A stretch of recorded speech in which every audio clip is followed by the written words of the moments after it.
कबर मत कराओ। खोल के कान सुन ला तू ये खबर, घूमे लगा पीछे तोहरा जस लभर। हमारा जवानी के लेना कोई बनाप, हमारा जवानी के लेना कोई बनाप। तो चेक करवाला। कहीं को बीन पाना चावा कई गुस्सा रे बाप रे बाप। का बाप रे बाप? कहीं को बीन पाना चावा कई गुस्सा रे बाप रे बाप। अच्छा तब का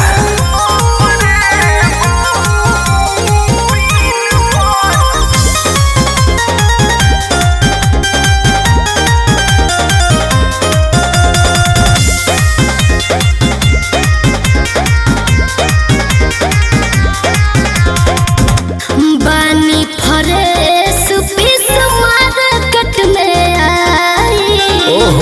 हमारा के पावे है खातिर सभे पागल आई। बुझाई बाबू। अरे तोहरे तो चलती बा दही डिमांड जब ले बाटे जवानी हो। पूछी न केहू जब उतरी फेस के पानी हो। हो तो साइड में ना तो दे हो मचाप। हानू हो तो साइड में ना तो दे हो मचाप। अरे रोलर हऊ का हो।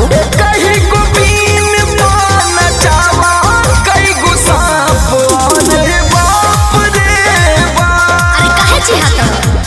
कहीं को बीन पाना चावा कई गुस्सा रे बाप रे बाप। चल हट रास्ता में से। अरे तारा बीन के असर शौकीन बना हुई।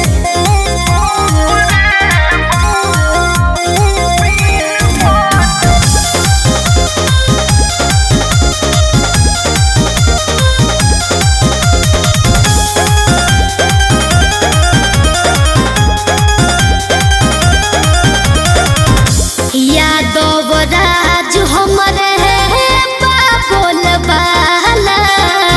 होई हम चाभी जे खोल दिल के ताला। अरे हम करइत नहीं ऐसे जे सुघर देहिया देखाई बुहा। अच्छा सब कर मान जान तू सन कोई। अरे जा जिला में बहनी समसा कसता। ई तो बात सही है। जिला में बहनी समसा कसता।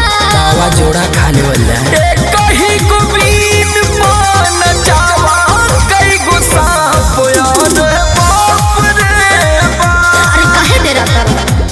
कहीं को बीन पाना चावा कई गुस्सा रे बाप रे बाप। बक डेरा मत है कि पिटारम ना बन करो। हम तो बंदे होके चाहते हैं।